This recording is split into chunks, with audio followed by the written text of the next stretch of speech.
Hello, and welcome to another episode of Helper.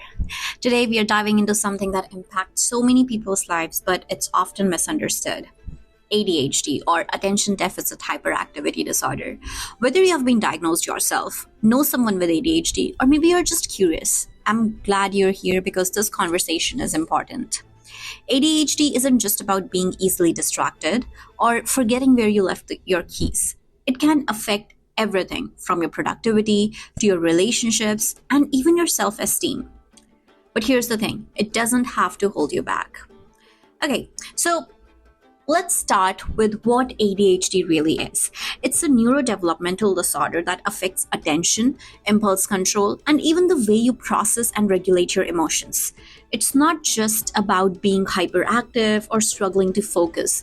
ADHD can show up in a lot of different ways. Some people might daydream a lot, others might feel like they're constantly on the go. And for many, there's a lot of inner restlessness that people don't even see.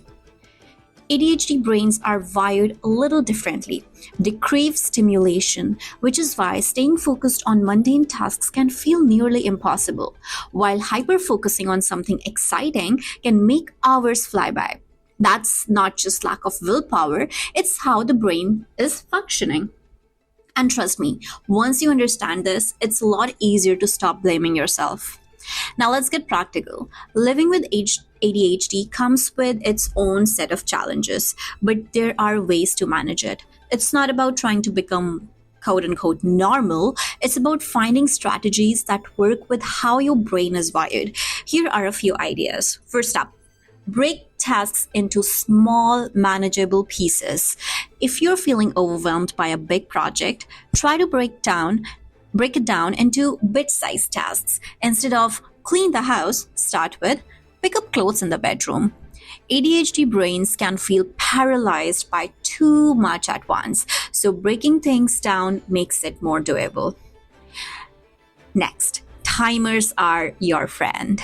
You've probably heard of the Pomodoro technique where you work for 25 minutes and then take a 5-minute break. It works especially well for ADHD because it adds structure to your time.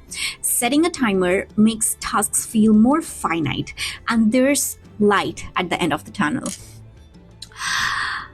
Okay, let's be real. ADHD can mess with your self-esteem.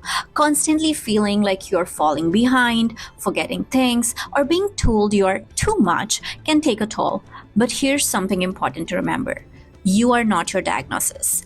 ADHD is just a part of you, and it doesn't define your worth or abilities. Some of the most creative, innovative, and successful people have ADHD.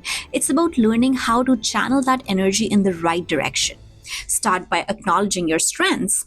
Maybe you are great at coming up with new ideas, or you can think outside the box in ways other people can't. Celebrate those things. One thing that makes a huge difference is having the right support system in place, whether that's family, friends, or a therapist. Having people who understand you without judgment can be life-changing. At Helper.ai, we are building a community where you can find peer mentors who get it. You can also find personalized challenges and action plans tailored for your mental health, including ADHD. So go and check out helper.ai right now. If you need help setting up systems for daily life, managing relationships, or even handling work stress, don't be afraid to ask for help.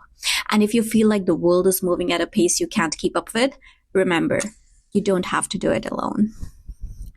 Living with ADHD can feel like a constant balancing act, but it's absolutely possible to thrive. By understanding your brain, setting up systems that work for you, and reaching out for support, you can take control of your life in a way that feels good. I really hope today's episode gave you some insight and a little relief. And remember, there is no one right way to live with ADHD. It's about finding what works for you. Thanks for listening, and until next time, take care of yourself.